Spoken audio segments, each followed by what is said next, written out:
Hello students, तो welcome to next lecture of geometrical optics. पिछले lecture तक हम लोगों ने स्फेरिकल मिरर के बारे में पढ़ा और हम लोगों ने रिफ्लेक्शन नाम का जो फेनोमेनन है लाइट का वो कंप्लीट किया। अब आज से हम लोगों को second phenomenon of light which is refraction of light ये पढ़ना है।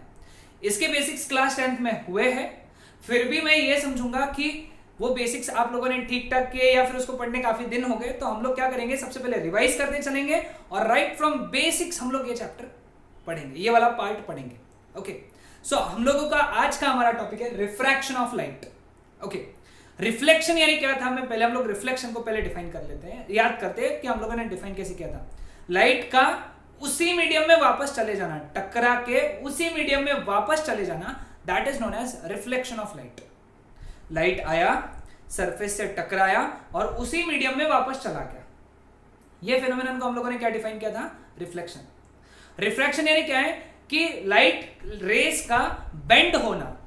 लाइट रेस का बेंड होना कब, जब वो एक मीडियम से दूसरे मीडियम में जाएगा तब। So the bending of light when it travels from one medium to another medium, the bending of light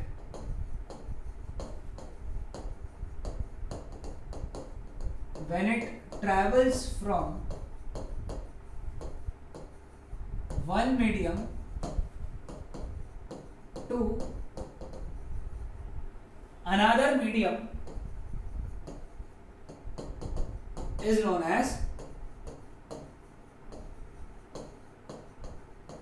refraction of light। ठीक है, यानी इन शॉर्ट हमने क्या याद रखा कि लाइट रेस का बेंड होना।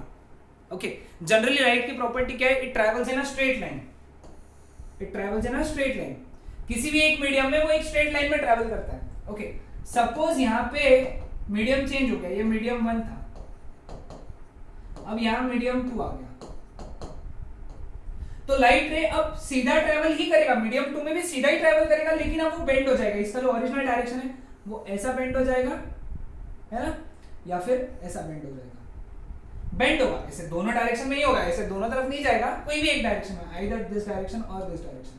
अब जिस डायरेक्शन में बेंड हुआ उस डायरेक्शन में सीधा जाएगा, अगर इस डायरेक्शन में बेंड हुआ तो इस डायरेक्शन में सीधा जाएगा। This bending of light, this is known as refraction of light. ये लाइट का प्रॉपर्टी है, ये हमको याद रखना है। लाइट बेंड होता है जब मीडियम बदलता है, इन शॉर्ट ऐसे हिंदी में याद रखना, लाइट बेंड हुआ जब मीडियम बदला। ओके, अब हमको कुछ टर्म्स याद रखना है। ओके, सपोज ये मीडियम 1 है और ये मीडियम 2 है। मीडियम 1 और मीडियम 2 को ये बाउंड्री सेपरेट कर रही है, this is known as boundary. ठीक है, अब एक बात ध्यान में रखना, सबसे इंपॉर्टेंट चीज वो पढ़ने से पहले एकदम बेसिक से चल रहे हैं हम लोग। हाँ, किसी भी मीडियम में लाइट की स्पीड और वेवलेंथ कांस्टेंट होती है और फ्रीक्वेंसी भी। इन तीनों में रिलेशन क्या है, क्लास 9th में पढ़ा है हम लोगों ने, speed is equal to frequency into wavelength. ये रिलेशन हमको पता है, नहीं पता है तो याद रखना पड़ेगा, मार्जिन में लिख लो। ओके, मीडियम बदला, मीडियम अगर बदला तो स्पीड बदल गई, वेवलेंथ बदल गई, लेकिन ऐसे बदले कि frequency remain constant. Frequency remain constant, frequency नहीं बदली, मीडियम बदला, स्पीड बदली, वेवलेंथ बदली, फ्रीक्वेंसी नहीं बदली। क्यों? इसका कारण ये इक्वेशन है, जितने फैक्टर से सी चेंज हुआ उतने फैक्टर से लैम्बडा चेंज हुआ, वेवलेंथ और स्पीड दोनों बदल गए, ये नहीं बदला, फ्रीक्वेंसी नहीं बदला, तो ध्यान में रखना। ठीक है, क्लियर? अब देखो, ये था इंसिडेंट रे, स्ट्रेट लाइन में, this was known as incident ray. ठीक है, इंसिडेंट ने जिस पॉइंट पे टच किया बाउंड्री को, that was point of incidence, उसको हम लोगों ने पॉइंट ऑफ इंसिडेंस बोला। फिर क्या किया, पॉइंट ऑफ इंसिडेंस पे हम लोगों ने परपेंडिकुलर बनाया, और ये परपेंडिकुलर को हम लोगों ने नॉर्मल कहा, नॉर्मल। ठीक है, इंसिडेंट रे ने जो एंगल बनाया नॉर्मल के साथ में, उसको एंगल ऑफ इंसिडेंस कहा। क्या कहा? Angle of incidence. Angle made by incident ray with the normal is known as angle of incidence. ठीक है, अब रे ऑफ लाइट यहां से बेंड होगा, यहां पे बेंड हो जाएगा रे ऑफ लाइट। अब वो कहां बेंड करेगा? उसका बेंडिंग दो प्रकार से पॉसिबल है। अब सपोज अगर ये रे ऑफ सपोज ये मीडियम नहीं होता था, सिर्फ मीडियम 1 ही रहता था, मीडियम 2 नहीं रहता था, तो वो स्ट्रेट ऐसा निकल जाता था, लेकिन ऐसा नहीं निकला, इसलिए मैंने उसको डॉटेड बनाया, है ना। अगर ये बाउंड्री नहीं होती थी, मीडियम 2 नहीं होता था, तो वो सीधा निकलता था, लेकिन रास्ते में बाउंड्री आ गई, मीडियम बदल गया।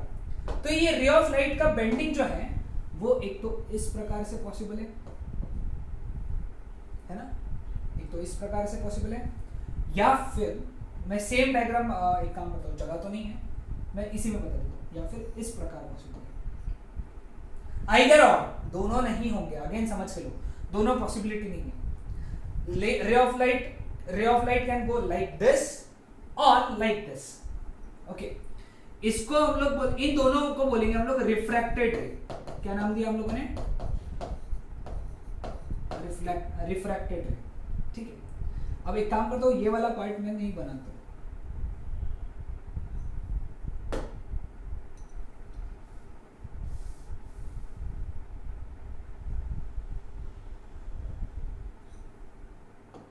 सपोज ये ऐसे ही बेंडिंग हुआ। दूसरा केस बाद में समझाता हूं, थोड़ी देर में समझा देता हूं। ये बेंडिंग हुआ, ये होगी refracted ray. Angle made by the refracted रे with the normal, that is known as angle of refraction. That is known as angle of refraction. Angle made by refracted ray with the normal, that is known as angle of refraction. Okay, clear with this? And this bending, it is known as bending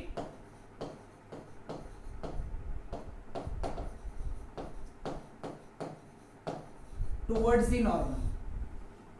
The bending of light, it is towards the normal, normal के तरफ। ये जो मैंने बनाया था यहाँ पे, this was bending away from the normal, बाद में पढ़ेंगे हम लोग इसके बारे में। ठीक है, समझा सबको यहाँ तक? तो ये इतनी चीजें समझ में आई।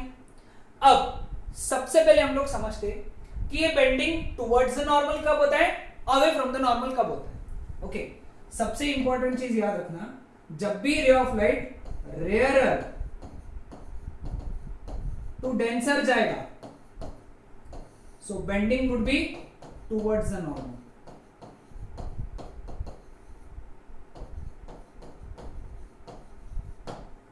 ठीक है, जब भी ray of light rarer to denser जाएगा, it would be towards the normal, and whenever it would go from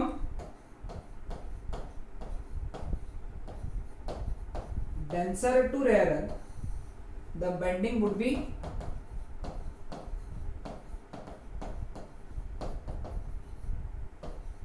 away from the normal. It would be away from the normal. ये लिख के रख लो एक मिनट। ये रेयर टेंसर मीडियम का concept मैं थोड़ी देर में समझा देता हूँ, बस थोड़ी देर रुक जाओ, समझ में आ जाएगा। अब इसके अंदर कुछ इंपॉर्टेंट बातें करना है तुमको। ओके, अब सबसे पहली बात, ये वाला एंगल क्या है? ये वाला एंगल है delta, and this delta is known as angle of deviation.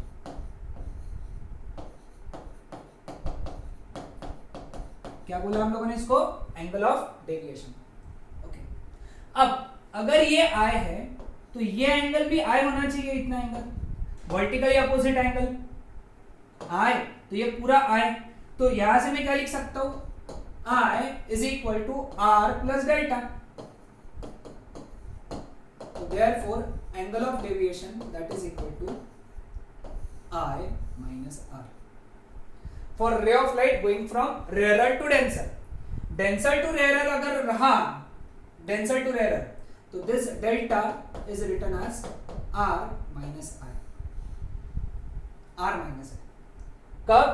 Denser to rarer. Rarer to denser, i minus r. Denser to rarer, r minus i. ठीक है? Clear with this?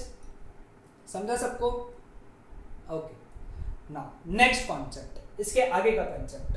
Okay, that is laws of refraction. Laws of refraction.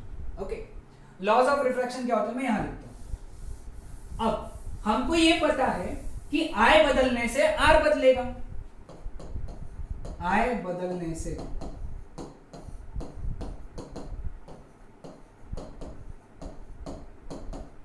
R बदलेगा, ठीक है, I बदलने से R बदलेगा, ये clear है। तो इनके बीच में कुछ रिलेशन है क्या? इनके बीच का जो रिलेशन है I और R के बीच का relation, that is first law of refraction, that is first law of refraction. And what is that relation? वो रिलेशन क्या है? वो रिलेशन ये है कि I का साइन अपॉन R का sine, sine I upon sine R, it is always constant, है ना? यानी I बदलो R बदलेगा, लेकिन sine I by sine R constant रहेगा। ओके, I चेंज होने से R चेंज होगा, मैं ये तो मानता हूं, जो तुम सोच रहे हो ये भी करेक्ट है, और जो मैं बोल रहा हूं ये भी समझ के लो कि I बदलने से R बदलेगा, लेकिन हर केस में sine I by sine R constant रहेगा। और ये कांस्टेंट को हम लोगों ने नाम दिया, this constant that is known as refractive index. ठीक है, पूरा नाम लिखो पहले तुम,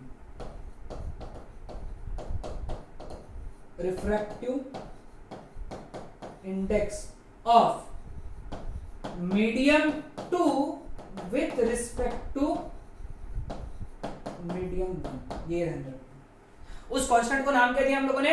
refractive index of second medium with respect to first medium. Second medium मतलब जिस मीडियम में जा रहा था, जिस मीडियम में लाइट जा रहा था, और मीडियम वन मतलब जिस मीडियम से लाइट आ रहा था, जिस मीडियम से लाइट आ रहा था वो मीडियम 1 था, जिस मीडियम में जा रहा था वो मीडियम 2 था, और जो आंसर जो कांस्टेंट आया वो था रिफ्रैक्टिव इंडेक्स ऑफ जिस मीडियम में जा रहा था विथ रिस्पेक्ट टू जिस मीडियम से आ रहा था। ओके, समझा सबको ये चीज?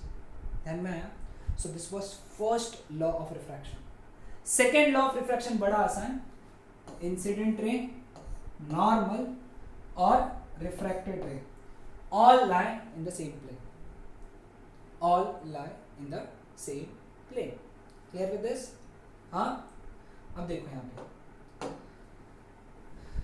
नेक्स्ट कंसेप्ट बताता हूं मैं तुमको,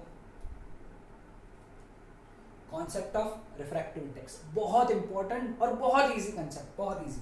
अब देखो, ये एक केस हम लोगों ने कंसिडर किया था, इंसिडेंट रे, नॉर्मल और refracted ray, angle of incidence, angle of refraction. ठीक है, ये था bending towards the normal.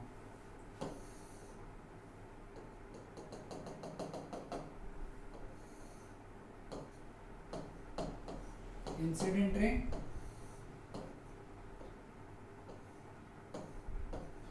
Refracted ray, है ना? This was bending away from the normal. तो इस केस में this is rare medium and this is denser medium. इस केस में this is denser medium and this is rare medium. ठीक है, समझ में आया दोनों कंसेप्ट? ध्यान में, मैंने तुमको कहा था कि मैं दोनों कंसेप्ट बताऊंगा। ठीक है, अब मैं कंसिडर ये वाला करूंगा, तो इसको हटा देते हैं, ये सिर्फ तुमको समझाने के लिए था। अब रिफ्रैक्टिव इंडेक्स का कंसेप्ट क्या है? लेट अस से इस मीडियम में स्पीड है c1, वेवलेंथ है λ1 और फ्रीक्वेंसी है न्यू। इस मीडियम में स्पीड है c2, वेवलेंथ है λ2 और फ्रीक्वेंसी है न्यू। फ्रीक्वेंसी नहीं बदलेगी। ठीक है, तो रूल क्या कहता है कि sine i by sine i ये कांस्टेंट है, और हम लोगों ने इस कांस्टेंट को क्या बोला है? Refractive index of second medium with respect to first medium. अब इसको लिखते कैसे? It is written as refractive index of second medium with respect to first medium. एक तो ये तरीका है लिखने का। ये कैसे पढ़ना? Refractive index of second medium with respect to first medium, या फिर refractive index of second medium with respect to first medium. मैं हमेशा यही यूज करूंगा, तो इसलिए तुम ये चीज नोट डाउन करके रख लो। ऐसा तुम्हारे को अगर यूज करना है तो तुम ऐसा लिख सकते हो, रिप्लेस करते जाना सिर्फ। कैसे समझे ना? पढ़ना ध्यान में आया? मुझे बताओ इसको कैसे पढ़ेंगे, कैसे पढ़ेंगे? Refractive index of fourth medium with respect to third medium, fourth medium with respect to third medium. जो राइट में है उसका refractive index with respect to जो लेफ्ट में है। ओके, इसको कैसे पढ़ेंगे बताओ? Refractive index of diamond with respect to air. Okay, refractive index of water with respect to glass. Okay, ध्यान में है सबको? कंसेप्ट ध्यान में है? ओके, अब इसका फॉर्मूला क्या है? फॉर्मूला, इसका फॉर्मूला बहुत आसान। ओके, बहुत आसान। इसके फॉर्मूले बहुत बहुत सिंपल है। जिस मीडियम से आ रहा है उसमें स्पीड अपॉन जिस मीडियम में जा रहा है उसकी स्पीड,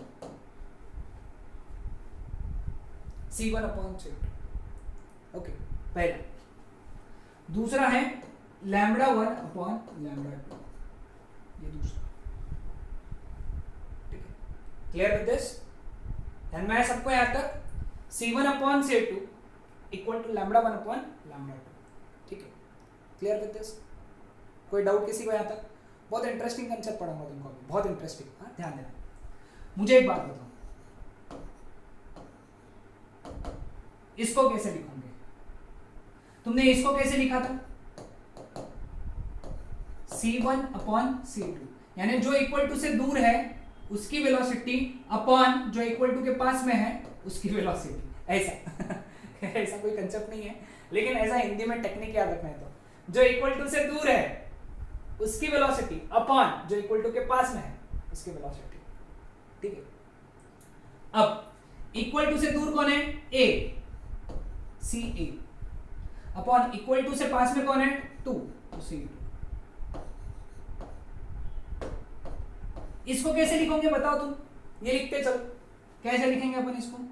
CA अपॉन C1, ऐसा लिखेंगे। CA जो इक्वल टू से दूर है A अपॉन जो इक्वल टू के पास में है 1, है ना?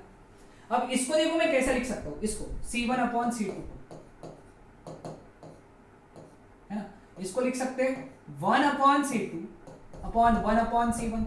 मैथमेटिक्स है, सिंपल है। ओके, हम लोग ऊपर और नीचे CA से मल्टीप्लाई कर सकते हैं, CA upon C2 upon CA upon C1, क्योंकि तुम सेम नंबर से मल्टीप्लाई और डिवाइड भी कर सकते हैं। What is CA upon C2? CA upon C2 क्या है? μ2a। CA अपॉन C1 क्या है? μ1a। तो इसको लिख सकते हैं अपन μ2a अपॉन μ1a। ठीक है, ऐसा लिख सकते हैं ये फॉर्मूला। ये जो फॉर्मूला मैं लिख के दूंगा ना, इसको बड़े अक्षर में अपने टेबल के सामने लगा देना, बहुत काम में आएगा। ठीक है, और μ21 this can be written as C1 upon C2, है ना? तो μ12 को कैसे लिख सकते हैं अपन? C2 अपॉन C1, है ना? C2 upon C1। अब C1 अपॉन C2 का हम लोग ऐसा भी तो लिख सकते हैं 1 upon C2 upon C1। C1 नीचे चला गया, लेकिन C2 अपॉन C1 क्या है? यानी हम लोग इसका एक लास्ट फॉर्म लिख सकते हैं mu.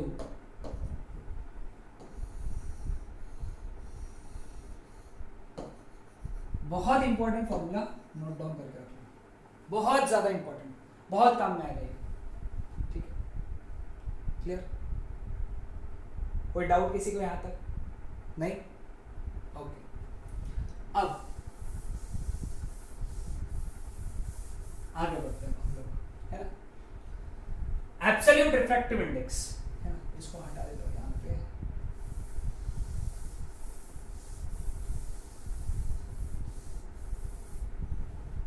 When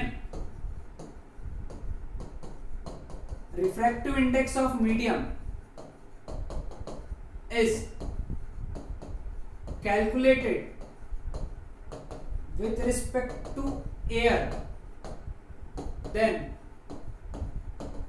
the refractive index of medium is known as, definition लिख लो, एब्सोल्यूट रिफ्रैक्टिव इंडेक्स। ठीक है, क्लियर? ध्यान में आए, एब्सोल्यूट रिफ्रैक्टिव इंडेक्स मतलब refractive index of one with respect to A, example refractive index of 2 with respect to A, refractive index of diamond with respect to air, refractive index of glass with respect to air, refractive index of water with respect to air. These are all refractive index with respect to air, refractive index of medium with respect to air. तो ये सब के सब refractive index को हम लोग बोलेंगे absolute refractive index. ठीक है, next relative refractive index, relative refractive index है ना, relative refractive index यानी when, डेफिनेशन देखो ये दोनों कंपेयर करो, refractive index of medium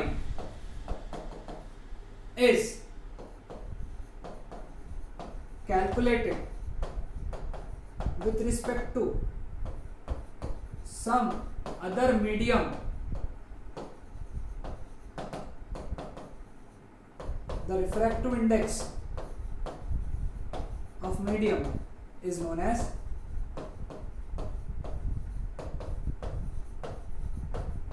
relative refractive index.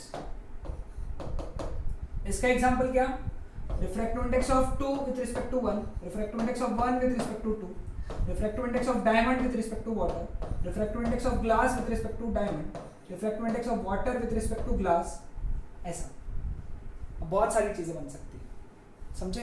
यानी एक मीडियम का किसी और के मीडियम के रिस्पेक्ट में, that is known as which refractive index, relative. किसी भी मीडियम का एयर के रिस्पेक्ट में, that is known as absolute.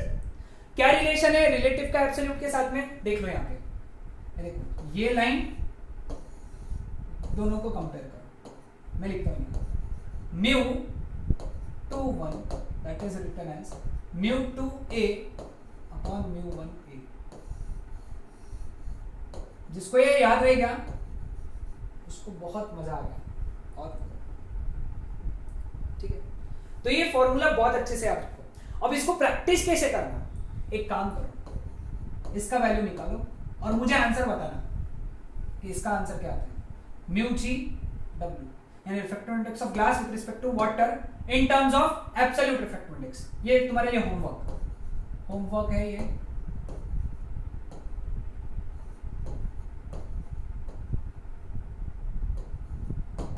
Homework है, 4 प्रॉब्लम होमवर्क है, देखते कितने लोगों को आते हैं। ठीक है, समझा सबको? तो ये एक इंपॉर्टेंट बात, क्लियर? सभी ने नोट डाउन कर लिया, अच्छे से समझ में आ गया सबको? ये फॉर्मूला बहुत अच्छे से याद रखना है क्योंकि सभी प्रॉब्लम्स इसी से हो जाएंगे। ओके, नाउ सबसे इंपॉर्टेंट इसमें एक और, ओके, वो है ये दोनों को रिलेट करो। ओके, अब जनरली क्या होता है कि हम लोग लिखते नहीं है, जब कुछ भी नहीं लिखा है मतलब ए समझना है। So this is mu D मतलब रिफ्रैक्टिव इंडेक्स ऑफ डायमंड, मतलब विद रिस्पेक्ट टू एयर, समझ लिया ये हम लोगों ने। Mu W this is refractive index of water with respect to air, लिखा नहीं है, ए लिखते नहीं है। ठीक है, अब ए अगर नहीं लिखा, इन दोनों को कंपेयर किया, C1 upon C2 that is equal to mu 2 upon mu 1, तो C1 mu 1 cross multiplication is equal to C2 mu 2। इसको भी एक डब्बा करके रख लो। ठीक है, अब इन दोनों का भी एक कंपैरिजन कर लो क्योंकि ये भी यूज होता है बहुत प्रॉब्लम्स में। देखो कैसे, sine i upon sine r is equal to mu 2 upon mu 1, cross multiplication मारो, क्या लिखेंगे हम लोग इसको, mu 1 sine i is equal to mu 2 sine r. ठीक है, अब सपोज कोई जो ये है क्या बोलते हैं हम लोग, रे ऑफ लाइट एयर से आ रही है, जिस मीडियम से आती है उसको हम लोग 1 बोलते हैं, तो 1 वहां पे क्या हो गया, एयर, और वो ग्लास में जा रही है, सपोज फॉर एग्जांपल ग्लास में जा रही है मतलब 2 हो गया ग्लास, तो ये इक्वेशन क्या हो जाएगा, mu A sine R that is equal to mu G sine R. लेकिन refractive index of air with respect to air is always 1, ये रूल है। मतलब mu G mu A with respect to A इसका value 1 आता है, तो क्या relation बन गया, sine r is equal to mu G sine r. ठीक है, क्लियर, समझ में आया सबको यहां तक? तो ये रिलेशंस याद रखना है, जो जिसको भी मैंने डब्बा करके रखा है वो तो खास करके अच्छे से याद रखना। Okay, so that's it for today. Next lecture में हम लोग इसके आगे के कॉन्सेप्ट पढ़ेंगे। Okay, refraction through glass slab, real depth, apparent depth, है ना, लैटरल शिफ्ट, नॉर्मल शिफ्ट, ये सारे कॉन्सेप्ट्स पढ़ेंगे। Okay, so that's it.